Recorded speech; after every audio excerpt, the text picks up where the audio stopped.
श्री स्वामी समर्थ. नमस्कार मित्रांनो, कधी शांत बसल्यावर तुमच्या मनात असा विचार आलाय का की तुम्हालाच ओळखीच्या एखाद्या स्त्रीकडे असं नेमकं काय असतं ज्यामुळे पुरुष तिच्या प्रेमात अक्षरशः वेडे होतात, तिच्या शब्दाला मान देतात आणि तिचा आदर करतात.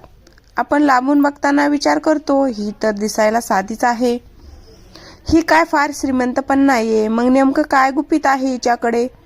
अशा वेळी आपण स्वतःच्या नशिबाला किंवा नशिबातल्या नात्याला दोष द्यायला लागतो. आपल्याला वाटतं की नशिबात असेल तरच जोडीदार नीट वागेल. पण मैत्रिणींनो, खरं सांगू का, हे नशिबाचा खेळ नाहीये, ही जादू आहे स्वतःच्या अस्तित्वाच्या त्या तेजाची, जी खूप कमी स्त्रियांना गवसते. आज आपण त्या सो कॉल्ड सायकोलॉजीच्या कोरड्या पुस्तकी गप्पा मारणार नाहीयेत. आज मी तुमच्याशी एका मैत्रिणीच्या नात्याने अशा 7 गोष्टी शेअर करणार आहे ज्या कदाचित तुमच्या आईने किंवा जवळच्या मैत्रिणीनेही कधी सांगितल्या नसतील.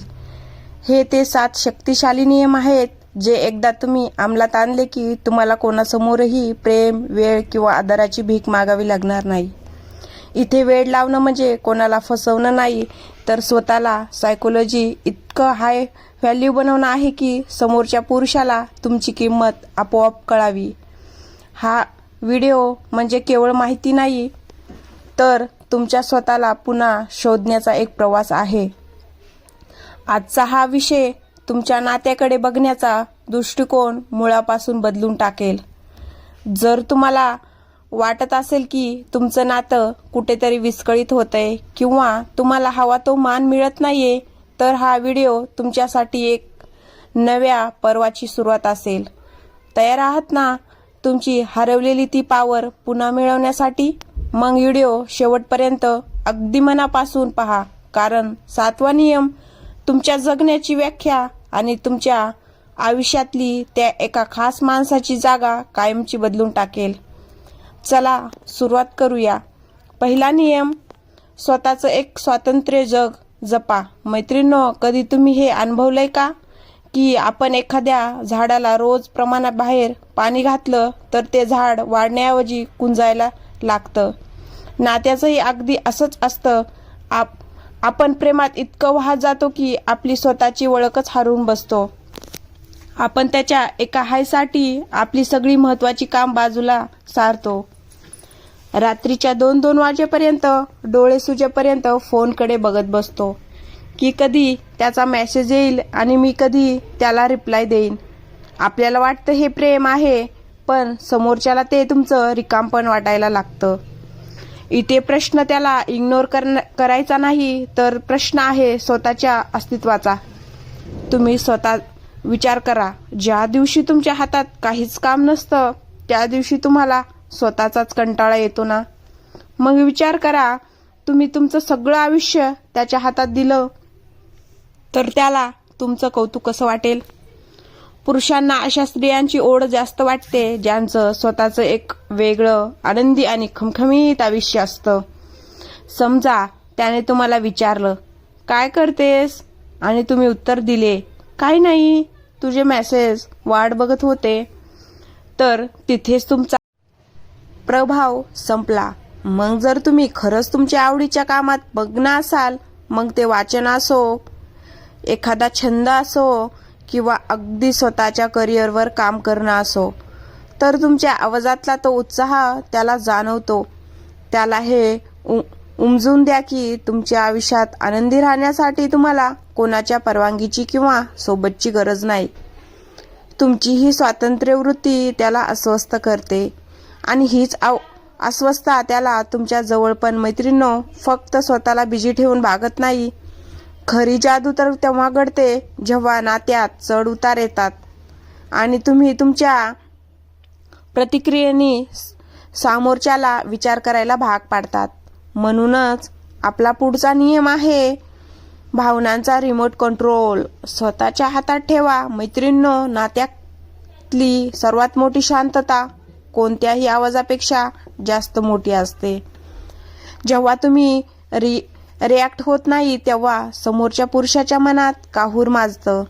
त्याला भीती वाटते की हिला काही फरक पडत नाहीये का, हिच्या मनात चाललंय काय? तुमचं हे न उलगडलेलं कोडं त्याला तुमच्याबद्दल विचार करायला भाग पाडतं. ज्या स्त्रियांच्या डोळ्यात पाणी आपण इतकं सोपं नसतं, तिचा आदर करणं पुरुषांना भागच पडतं. त्यामुळे तुमच्या भावनांची सूत्र कोणाच्याही हातात देऊ नका.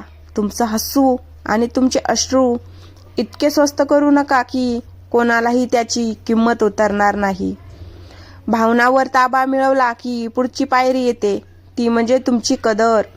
जर तुम्ही कोणासाठी कितीही झुकलात तरी तो तुमची किंमत करत नसेल तर तुम्हाला एक रेषा आखावी लागेल. म्हणूनच आपला पुढचा नियम आहे स्वाभिमानाची ती लक्ष्मण रेषा कधीच ओलांडू नका. बऱ्याचदा आपल्याला असं वाटतं की थोडं झुकलं तर काय होतंय, नातं टिकवणं महत्वाचं आहे.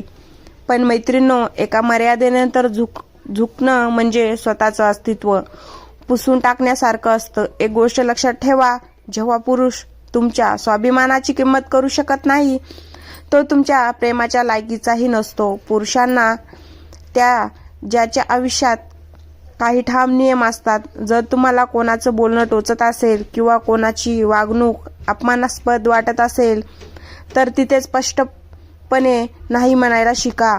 तुमची ही नो म्हणण्याची ताकदच तुमची खरी ओळख आहे. जर तुम्ही त्यांच्या प्रत्येक चुकीला प्रेम समजून माफ करत राहिलात तर त्याला तुमची सवय होईल आणि तो तुम्हाला गृहीत धरायला लागेल. पण जेव्हा तुम्ही तुमच्या मर्यादा आखून देता तेव्हा त्याला कळतं की ही स्त्री वागणारी नाहीये. तुम्हाला जिंकण्यासाठी त्याला त्याचा दर्जा सुधारावा लागेल. तुमची ती लक्ष्मण रेषा इतकी मजबूत ठेवा की कोणाचीही ती ओलांडण्याची हिंमत होणार नाही. जेव्हा तुम्ही स्वतःचा आदर करता तेव्हा समोरच्यालाही तुमचा आदर करावाच लागतो. स्वाभिमान गहाण ठेवून मिळालेलं प्रेम हे प्रेमाचं घर नसतं, तर तो एक तुरुंग असतो. मैत्रिणींनो, तुम्हाला कधी असं वाटलंय का की तुम्ही एखाद्यासाठी खूप झुकलात आणि तरीही त्याने तुमची किंमत केली नाही? कमेंटमध्ये नक्की सांगा. स्वाभिमानासोबतच तुमची थोडी गुढता सुद्धा नात्यातली ओढ टिकून ठेवते. तुम्ही नेमकं काय विचार करताय हे त्याला नेहमी पडलेलं कोडं असावं. म्हणूनच आपला पुढचा नियम आहे तुमचं आयुष्य पूर्ण उघडलेलं पुस्तक नसावं. आपण स्त्रिया खूप हळव्या असतो. आपल्याला वाटतं की नात्यातलं सगळं सांगून टाकलं की नातं घट्ट होतं. पण सांगून टाकलं की नातं घट्ट होतं. पण पुरुषांच्या सायकोलॉजीनुसार ज्या गोष्टीचं रहस्य असतं त्याबद्दल त्यांना जास्त कुतूहल वाटतं. तुमच्या आयुष्यातल्या प्रत्येक लहान मोठ्या गोष्टी, तुमचे जुने किस्से किंवा तुमचे पुढचे सगळे प्लॅन्स पहिल्याच भेटीत किंवा सुरुवातीच्या काळातच सांगून टाकू नका. तुमच्या व्यक्तिमत्वात थोडा सस्पेन्स राहू द्या. त्याला विचार करू द्या की तुम्ही राहिलेल्या वेळात काय करता, तुम्हाला कोणत्या गोष्टीचं वेड आहे, तुम्ही इतक्या शांत कशा राहू शकता. जेव्हा एखाद्या पुरुषाला असं वाटतं की त्याने तुम्हाला पूर्णपणे ओळखलंय तेव्हा त्याची शोध घेण्याची वृत्ती कमी होते. पण जर तुम्ही रोज त्याला तुमच्या व्यक्तिमत्वाचा एक नवा आणि सगळ्यांच्या नजरा त्यांच्याकडेच का वळतात, हे काही फक्त सौंदर्यामुळे नसतं, हे असतं त्यांच्या बॉडी लँग्वेजमुळे आणि त्याच्यातल्या आत्मविश्वासामुळे. तुमची चालण्याची पद्धत, तुमचं डोळ्यात डोळे घालून बघणं आणि तुमच्या चेहऱ्यावरचं ते आश्वासक हसू बरंच काही सांगून जातं. पुरुषांना अशा स्त्रिया खूप पॉवरफुल वाटतात ज्यांना माहिती असतं की त्याला काय आहेत. जेव्हा तुम्ही स्वतःला आरशात बघून अभिमानाने म्हणता की मी सुंदर आहे तेव्हा ती ऊर्जा तुमच्यातून बाहेर पडते.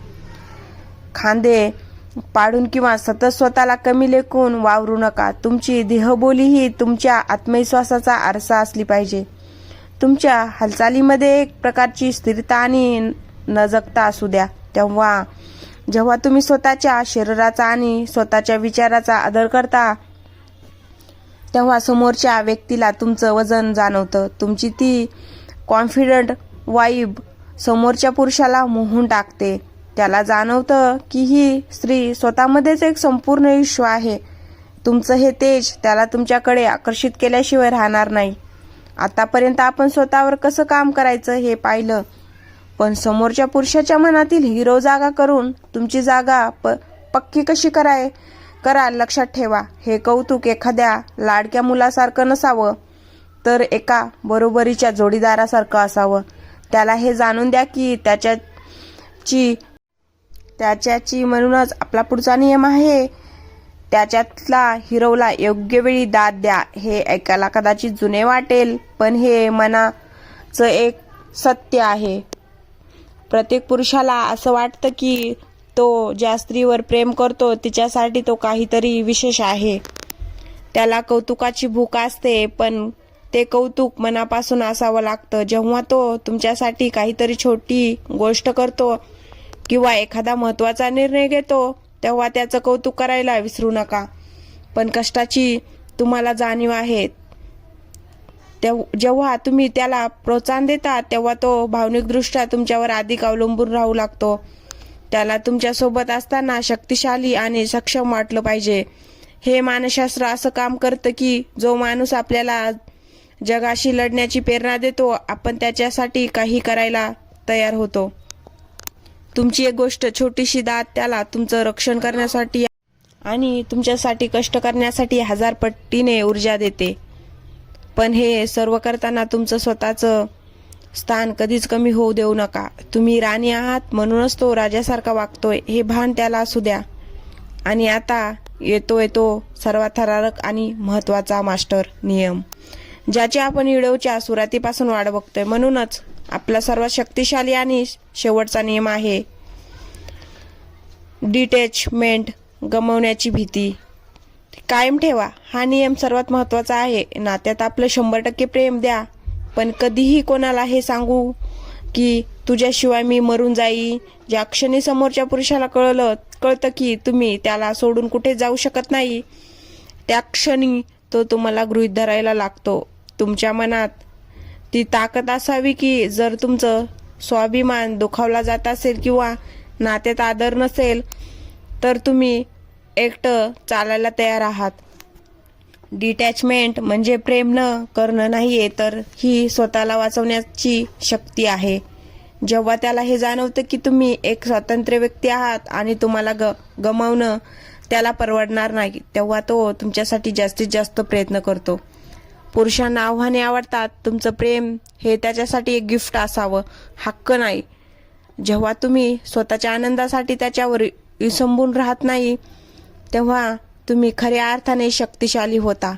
ही ताकद तुमच्या डोळ्यात दिसली पाहिजे. त्याला नेहमी हे वाटू द्या की तुम्हाला टिकून ठेवण्यासाठी त्याला रोज नव्याने तुमचं मन जिंकावं लागेल. तर मैत्रिणींनो, हे होते 7 नियम. फक्त नातच नाही तर तुमचं स्वतःचं आयुष्य सुद्धा उजळून टाकतील. हे लक्षात ठेवा की तुम्ही स्वतःची जी किंमत ठरवता जग तुम्हाला तीच किंमत देतं. कोणाच्या मागे धावण्यापेक्षा स्वतःला इतकं समृद्ध करा की लोकांनी तुमच्यासोबत चालण्यासाठी धडपडावं. आजची विशेष बोनस टिप ही आहे की कोणाचं मन जिंकण्यासाठी स्वतःला बदलू नका, तर स्वतःची अशी आवृत्ती शोधा जिच्यावर तुमचं स्वतःचं प्रेम असेल. जेव्हा तुम्ही स्वतःच्या प्रेमात असता तेव्हा जग तुमच्या प्रेमात पडतं. हे नियम वापरून बघा आणि मग तुमच्या आयुष्यात होणारे बदल मला कमेंटमध्ये नक्की सांगा. जर हा व्हिडिओ तुम्हाला मनाला भिडणारा असेल तर लाईक आणि शेअर करायला विसरू नका. पुन्हा भेटूया अशाच एका मनाला स्पर्श करणाऱ्या विषयावर. तोपर्यंत स्वतःचा आदर करा आणि स्वतःवर भरभरून